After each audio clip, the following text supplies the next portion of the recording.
Thank you, Chavo. First, I just want to thank the collective for putting this together. Also, the Nietzsche program, working with the collective, us families here to make this happen. And of course, to Oxnard College for allowing us to have this space. And my condolences and love to all the families out here who have lost a loved one to the heinous act of a police officer that kills our loved one. So again, from our family, from my sister, Wanda Oscar's mother, we say, we love you, and we will do what we can to support you. And before I start, there's two things I do want to say. Mike's best friend just shared that he was killed on October 22nd. If you don't know, October 22nd is National Police Brutality Day. That's right. Mike was killed on that day. Wow. Let all the families in here today remember October 22nd, 2013. We will be in the streets. Let the world know that we're tired of our families dying at the hands of these officers.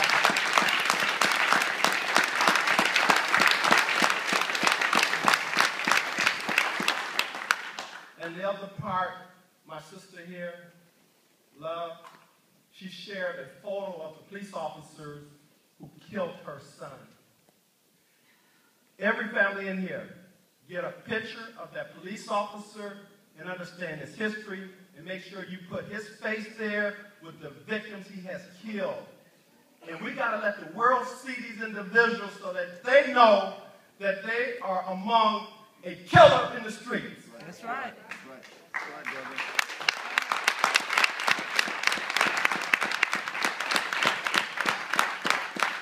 And why that's so important, and I'm sorry to take it this way for a minute, Johannes Mesley, we have been told, has just secured a security job in San Pedro, California, with a security company, with a gun on his side.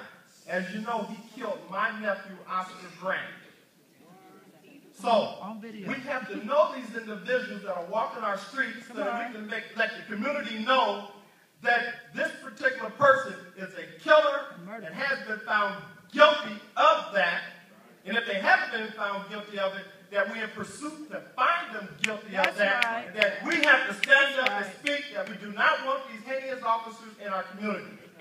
So these pictures of these officers is really important because they're smiling on a young man's face, but he don't know he's got a demon smiling at him. That's right. And one wrong move could cost him his life. So we got to warn our babies. We got to warn our children. We got to let them know what officers are in their streets, in their community, that have committed a heinous act of killing. So that's real important. Families, let's advertise these officers. Let the world know that they're killing. That's good. That's it, brother. That's it. That's it. That's it.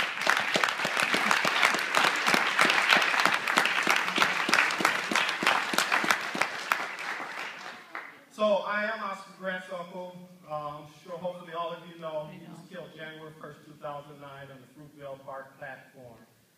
As you can see in the videos, and thank God it was videos, because had it not been videos, none of us probably would know who Oscar is today. You know, and I need to say this too.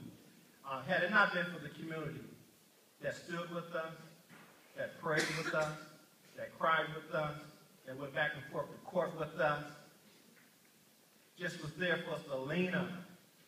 And they're utilizing their First Amendment right to speak to the injustice that they saw what happened on Oscar, to Oscar. We wouldn't have been able to do this. And it was because of that. It was the first time in California state history, hear what I'm saying, that an officer was charged, arrested, convicted, and sent to jail. Yeah.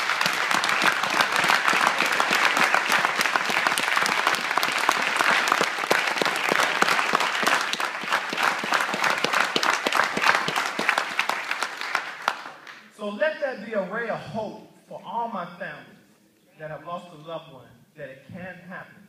We made history. We want to be clear. We didn't get a victory. We made history.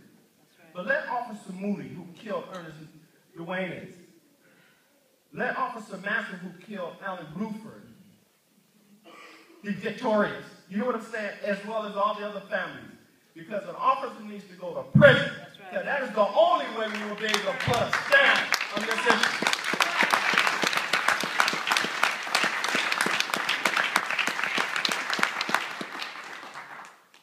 So it's my hope that you've all seen the video of Oscar. You know, I don't need to really belabor what happened on that platform because I'm sure if you've seen that video, you know. That same night, there were 2 other gentlemen that was also shot in the back, just like Oscar, and we don't really hear much about them. Adolph Grimes in New Orleans, who was shot 14 times in the back, 22 years old, just like Oscar, died. Then we had Robbie Tolan out of, I think it was Paris, Texas, who was also shot in the back, laying face down like Oscar. The bullet's still in his liver today, but the young man lived. And again, all these officers was a justifiable shooting. I stand here because I have a real deal passion for helping families find justice. And so when I speak not just for Oscar today, but I speak for all the young men that were killed since Oscar was murdered. And right now I have here, including Oscar, 21. That's a shame. 17 of them are since Oscar murder. And this is not even all the fatal fatalities of the young man in our Bay Area community that has been killed by these heinous rogue police officers. So my job is not only to let the world see our children that are being murdered, but also, like my family here showed, I'm putting together a plaque that will show these officers, because we have, in our community, I'm sure in yours too, we have officers that have killed 3 and 4 times. Yes. 3 and 4 times. Yes. Like my sister Gloria is saying, 5 times in Fresno. The world needs to know about these officers. Come on, brother. We have a policeman's bill of rights that is in existence that protects these police officers so they cannot be held accountable for the wrongs they commit. We have to address that piece of legislation. That's right. Yeah.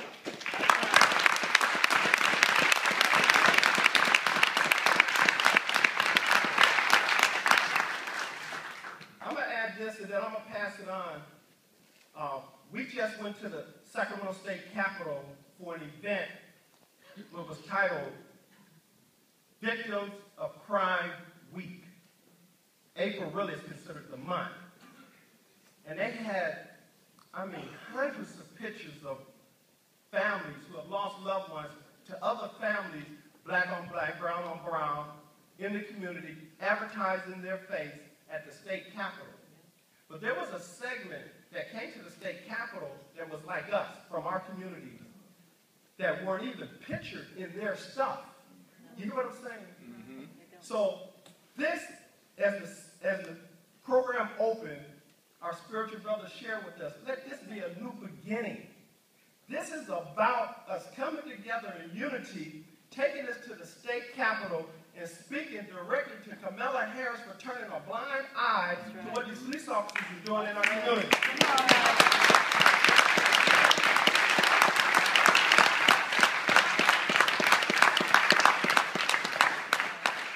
We need to start now.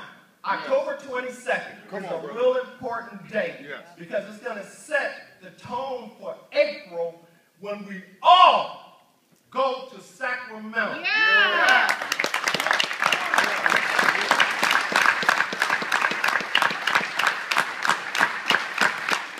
So we got to get this out now because the only way it's going to stop, and I'm telling you, as Minister Keith Muhammad speaks about what happened in Oakland and how we got justice for Oscar Grant, it can be duplicated. And the reality of it is, in some cases, it will take some burning of buildings.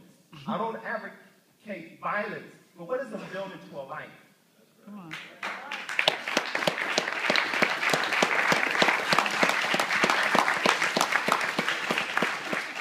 It takes our labor force. We must connect with our unions. We must.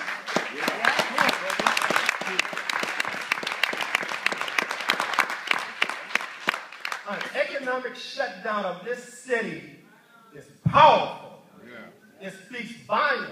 Yeah. It wasn't until that West Coast was shut down that the state of California lost all that money that they began to really pay attention to us. There's power in that. So we must remember it's not just the community, but it's our labor force joining forces that can really change and bring about this change that we need when it comes to police brutality in our community. There's so much that I can say, but this is about our loved ones. But again, as our spiritual family has shared with us, let this be a new beginning, because 400 plus a year die at the hands of police officers. 400 plus. And we multiply that with the families. That's right. I mean, that's right. Every year, thousands upon thousands, thousands upon thousands. Right. There's many families don't even know this is happening. We cannot be silent no longer.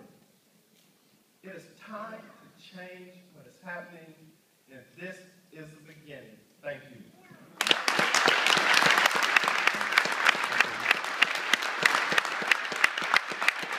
Thank you very much, everybody. Next, I'm going to invite